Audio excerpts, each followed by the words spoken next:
이 정도면 그냥 좀 바꾸는 게.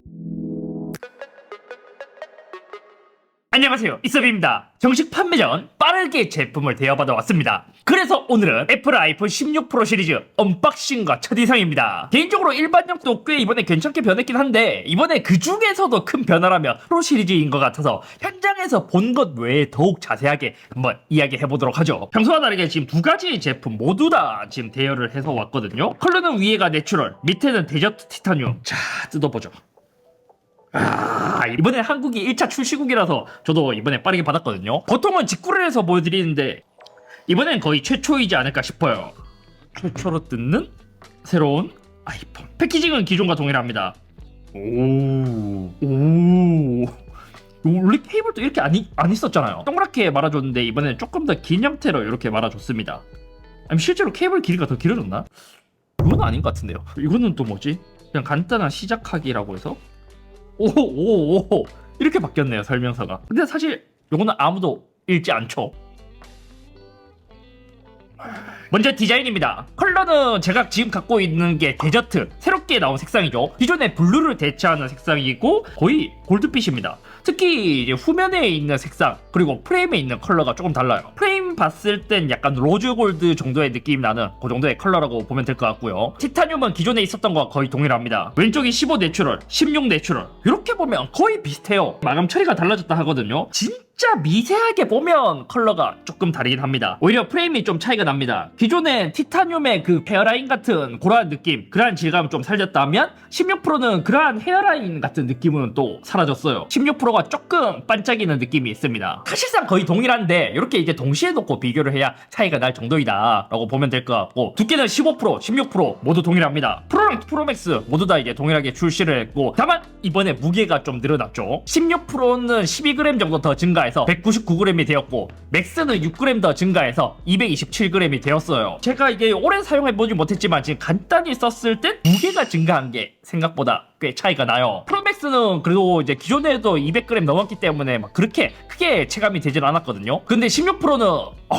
꽤 차이가 나더라고요. 아마 케이스를 씌우시는 분들은 더 크게 체감이 되실 거예요. 그리고 15와 15 프로의 크기 차이도 존재합니다. 물론 지금 이렇게 보면 거의 차이가 나지 않아요. 근데 이렇게 보면 16 프로가 조금 더 길죠, 위쪽으로. 그래서 바닥에 두고 봤을 때 이렇게 봐도 16 프로가 조금 더 긴데 이것도 같이 놓고 비교해야 보이지, 그냥 보면 크게 차이가 나진 않아요. 그래서 버튼의 위치도 좀 달라졌습니다. 밑에 안테나 라인 동일하고요. 버튼 라인도 이제 동일하게 디자인되었는데 위쪽으로 조금 더 이제 길어진 모습을 볼 수 있죠. 근데 신기한 건 또 반대로 돌리잖아요. 이때 안테나 라인도 동일한데 잠금 버튼 위치가 조금 더 위로 올라갔습니다. 프로 시리즈는 디스플레이도 꽤 크게 변했어요. 일단 베젤이 진짜 많이 얇아졌거든요. 동시에 놓고 비교하면 베젤 차이가 꽤 많이 나요. 지금 봐도 되게 얇을 정도로 차이가 많이 나거든요. 이렇게 베젤이 얇아지면서 디스플레이 사이즈도 많이 변했습니다. 기존보다 조금 더 커진 6.3인치, 6.9인치로 조금 더 디스플레이 사이즈가 더 커졌고요. 그래서 사이즈가 전반적으로 조금 더 길어진 거예요. 베젤이 얇아지면서 스와프 스피커도 조금 디자인이 바뀌었는데 요건 크게 티가 나진 않고요. 개인적으로 진짜 좋았던 건 웬만한 스마트폰들은 코닝의 고릴라 글래스를 사용하지만 아이폰 12 때부터 세라믹 쉴드를 사용했습니다. 충격엔 많은 사람들이 강해서 이제 디스플레이가 많이 깨지지는 않지만 세라믹 쉴드는 흠집에 많이 약했는데 이번에 2세대 세라믹 쉴드로 바뀌었습니다. 전작 대비 50%더 견고해졌다고 하기 때문에 이것도 흠집에 많이 강해졌을지 좀 기대되는 부분이고요. 디스플레이 스펙적인 부분에서 큰 차이가 나진 않지만 16 프로는 최대 1니트까지 내려가는 특징이 있다고 해요. 그래서 요거는 일반 사용할 때는 크게 체감되진 않겠지만 진짜 어두울 때, 밤에 자기 전에 핸드폰을 볼 때 좀 크게 체감이 되지 않을까 싶습니다.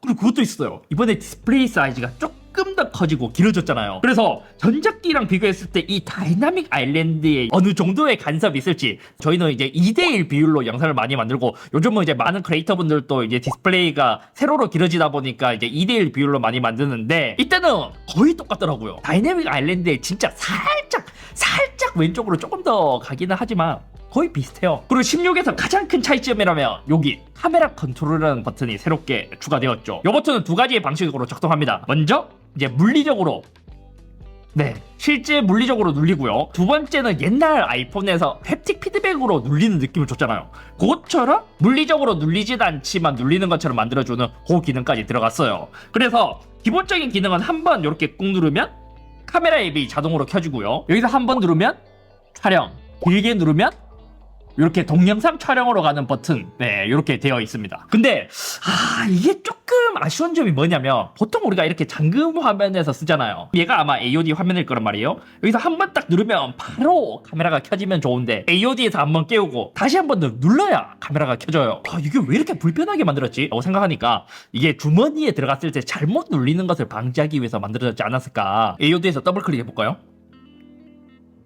됐네.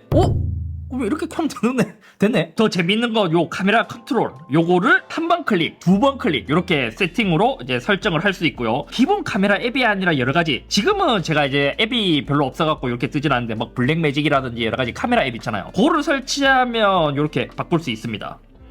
네, 이렇게. 물론 이제 업섬으로도 할 수 있고요. 사용하면서 이제 아마 처음 사용하시는 분들은 되게 이게 이상할 거예요. 왜냐면 물리적으로 눌러서 촬영하잖아요. 근데 여기서 누르는 게 아니라 그냥 살짝 힘을 주면 요런 이제 제어기 버튼이 나와요. 그러면 여기서 이제 슬라이드로 이렇게 쓸 수 있는데 요 버튼까지 들어가는 게 요게 조금 적응이 필요해요. 아니 요거는 이제 그래도 쓸만하거든요. 그래서 딱딱 이렇게 연속으로 누르면 요 메뉴가 나와요. 이게 처음에 적응이 어려운 게 뭐냐면 이게 물리적으로 이렇게 두 번 따닥 누르는 게 아니라 그냥 눌리는 느낌을 두 번 연속으로 줘야 되거든요. 근데 이게 적응이 쉽지가 않아요. 따닥 누르면 메뉴가 나오고 이때 여기서 뭐 노출, 심도, 확대 축소, 카메라, 스타일, 톤 이런 식으로 하나로 선택해서 사용할 수 있습니다. 이렇게 하면 네, 뭐 이제 배율을 뭐 이렇게 빨리 바꾼다거나 뭐 이런 식으로 사용할 수 있죠. 쓰다 보니까 이게 또 느껴진 게 뭐냐면 가로로 우리가 보통 핸드폰을 잡을 때 촬영할 때 이렇게 쓰잖아요. 카메라 컨트롤이 딱 여기 있으면 더 좋겠다고 생각했는데 또 만약 여기 있잖아요. 그럼 이렇게 세로로 쓸 땐 불편하겠더라고요. 그래서 세로로 지금 딱 위치가 이제 거의 최적. 세로랑 가로랑 둘 다 썼을 때 최적의 위치를 찾기 위해서 여기로 배치한 게 아닐까 싶었는데 이게 조금 이제 적응이 필요할 것 같아요. 만약 이제 왼손잡이 분들이 이렇게 쓰시잖아요. 제가 왼손으로 잡았을 때는 거의 여기 중지에 걸리기 때문에 뭐 촬영하거나 카메라 앱을 켜거나 녹화를 할 때는 괜찮은데 요거를 제어하는 건 살짝 어렵더라고요. 만약 이제 가로로 사용한다고 하더라도 손이 작으신 분들은 요까지 가야 되기 때문에 포지션이 조금 불편할 것 같습니다. 이제 이렇게 사용하다 보면 얘가 이제 줌, 아까 제가 보여드린 것처럼 이렇게 이제 줌 사용 가능하잖아요. 줌. 사실 줌으로 하는 거는 그냥 여기서 터치로 컨트롤하는 게 더 빠르고 편해요. 촬영도 요게 더 편하고요. 대신 자주 사용하는 옵션은 또 카메라 컨트롤이 편하기도 했습니다. 예를 들어 노출 조절. 너무 밝아서 이제 밝은 부분을 터치하고 이렇게 내려서 우리가 촬영하는 케이스가 되게 많잖아요. 이때 좋은 게 뭐냐면 카메라 컨트롤에서 자 여기 노출로 바꾸고요. 그냥 이제 터치해서 이렇게 하는 과정 필요 없이 여기서 조절하면 돼요. 이거는 개인적으로 진짜 좋았어요. 진짜 편하고요. 지금은 들어가진 않았지만 이제 연내 업데이트 될 이제 반셔터 기능이 들어가면 이것도 이제 조금 더 편하지 않을까 싶고, 전반적으로 제가 카메라 컨트롤을 현장에서도 보고 이제 제가 받아서도 이렇게 이제 써본 결과 요거는 아직까지는 조금 적응이 필요할 것 같다. 어차피 터치로도 가능한 부분이기 때문에 약간 이제 적응을 하게 된다면 좀 편하게 사용할 수 있을 것 같고, 또 이렇게 카메라 기능을 많이 안 쓰시는 분들은 또 불필요하지 않을까 싶기도 합니다. 저는 며칠 써보니까 노출 조절이나 스타일, 손에서는 이제 빠르게 컨트롤할 수 있기 때문에 편했거든요. 근데 이제 나머지는 터치가 더 편해서 요거는 좀 더 써봐야 알 것 같아요. 카메라도 꽤 많이 변했습니다. 먼저 초광각 카메라가 이번에 1200만 화소에서 4800만 화소로 업그레이드가 되었죠. 그리고 4800만 화소 광각도 이번에 이제 퓨전으로 바뀌었고요. 요것도 비교해보니까 2세대 쿼드 픽셀 센서라고 해서 어떤 게 달라졌나 보니까 화질 차이는 사실 크진 않아요. 요게 큰 차이가 뭐냐면 이제 광각 카메라 요 이제 로우로 찍으시는 분들, 요것도 4800만 화소 모드로 찍으시는 분들 있잖아요. 셔터 스피드 보여드릴게요.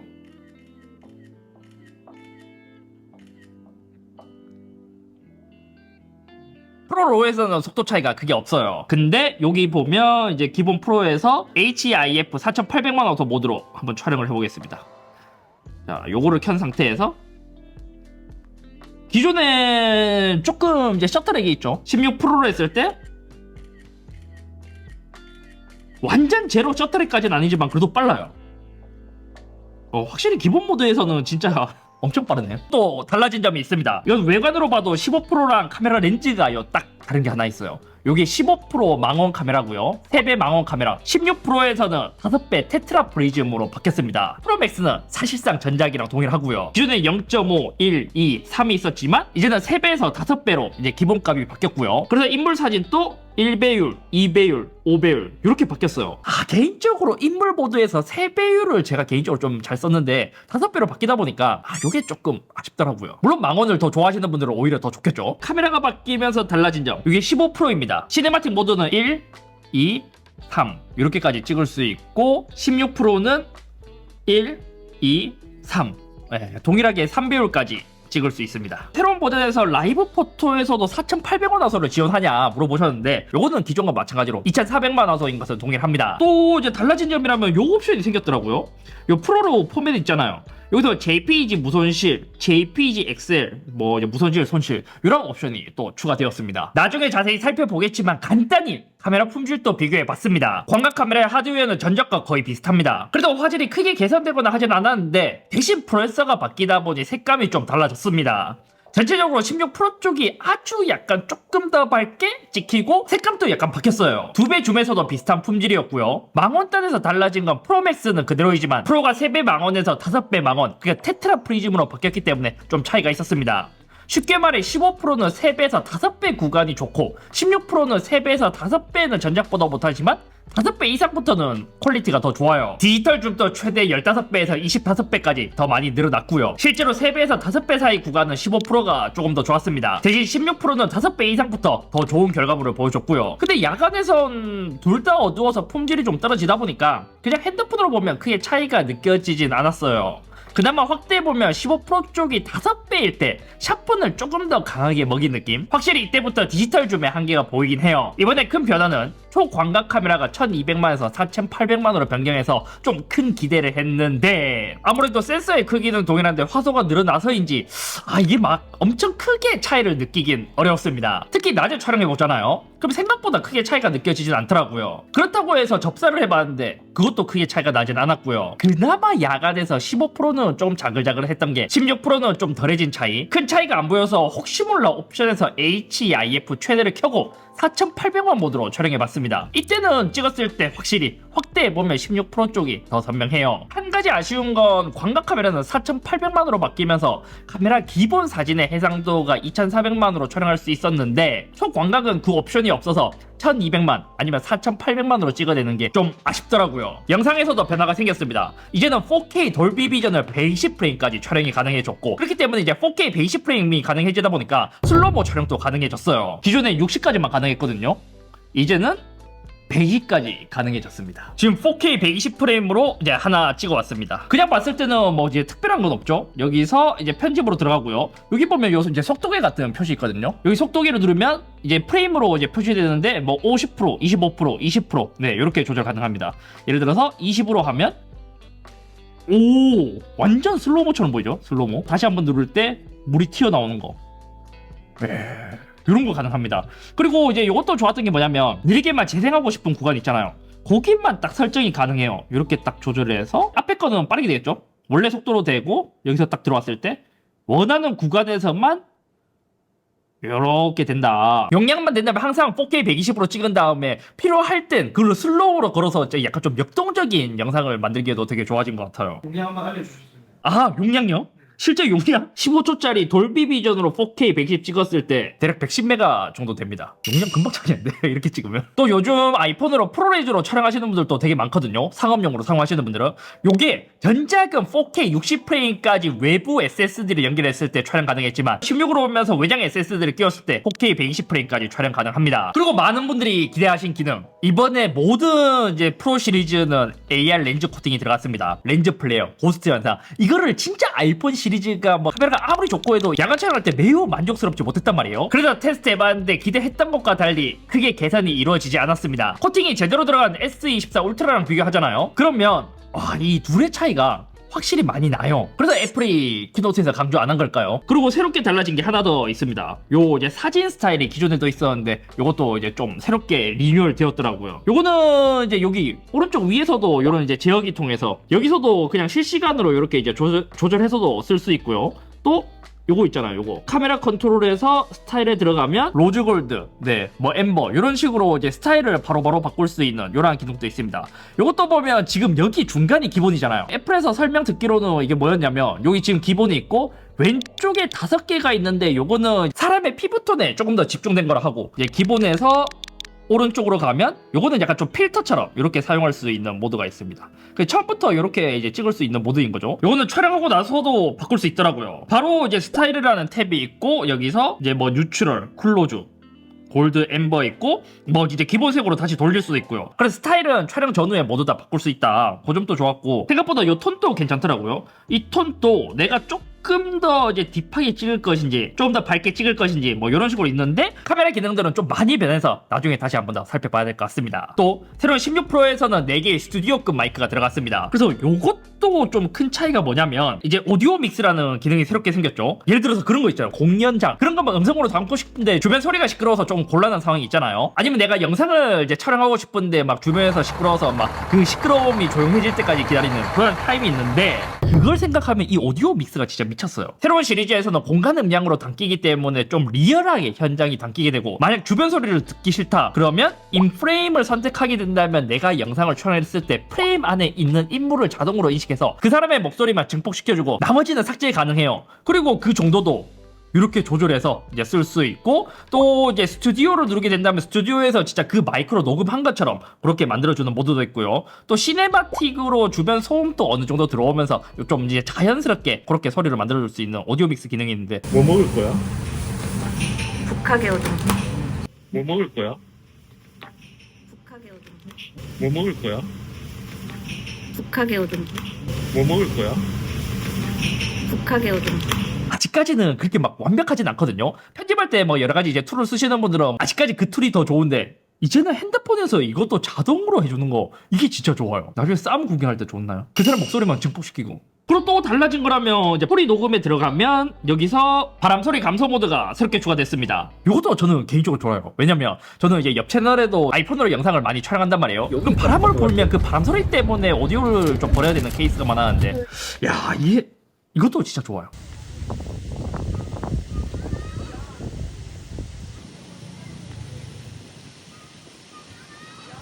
다음은 성능입니다. 새로운 아이폰 16은 A18 프로로 탑재했습니다. 6코어의 CPU, 6코어의 GPU, 16코어의 뉴럴 엔진을 탑재했죠. 긱벤치 6 테스트 결과 싱글은 전작 대비 약 15%, 멀티는 약 14% 증가했습니다. 이제는 아이폰 성능이 M1급으로 올라왔어요. 3D마크 테스트에서는 최고 점수는 24% 증가, 최저는 15% 증가했습니다. 안정성은 오히려 전작 대비 프로나 프로맥스 둘 다 조금 떨어졌더라고요. 그리고 프로와 프로맥스를 비교해보면 프로맥스가 최저 점수는 더 높았어요. 발열도 이번에 많이 개선했다 해서 테스트해보니까 온도도 되게 많이 낮아졌더라고요. 긱벤치 6 프로 기준 전면과 후면이 각각 한 5도, 4도 가량 떨어졌고요. 3D마크에서도 온도가 꽤 내려갔어요. 프로는 대략 앞뒤 모두 3도 가량 줄었고 프로맥스는 거의 비슷한데 조금 줄어든 정도? 그래서 추가로 해보니까 이제 4K 60프레임 영상을 연속 30분 촬영했을 때 프로는 살짝 줄어들고 프로맥스는 많이 줄어들었습니다. 그래서 이제 일반적인 상황 유튜브 30분 재생해봤을 때 이거는 전면에서 전작과 큰 차이가 없는데 후면 온도가 꽤 내려갔더라고요. 또 달라진 점은 와이파이 7으로 업그레이드 되었는데 아직까지 와이파이 7 공유기가 많지 않아서 조금 더 시간이 지나면 크게 체감할 수 있을 거예요. 배터리도 많이 달라졌습니다. 15 시리즈와 비교하자면 배터리도 이번에 적층형 그리고 L자형으로 들어갔기 때문에 조금 더 용량이 늘었고요. 그래서 이제 배터리 타임도 꽤 증가했습니다. 16 프로는 전작 대비 2시간 45분 더 오래 갔고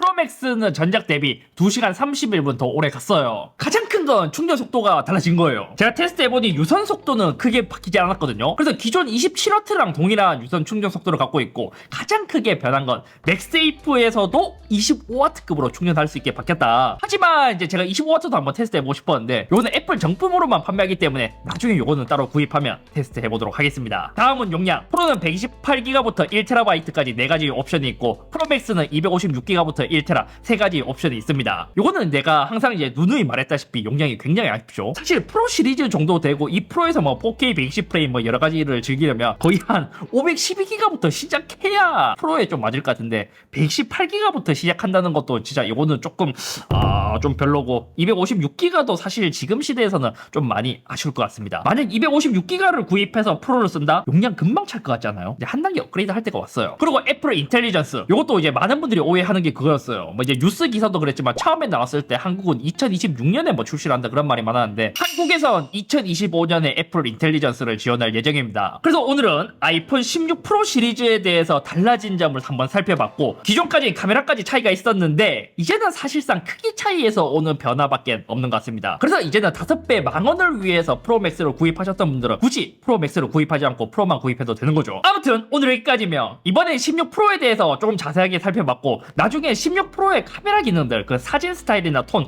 그것도 조금 자세하게 살펴보고 싶고요. 그리고 또 이제 일반형, 그리고 15%와 고민하시는 분들 많아서 다음 영상에서 그것도 한번 같이 이야기해 보도록 하죠.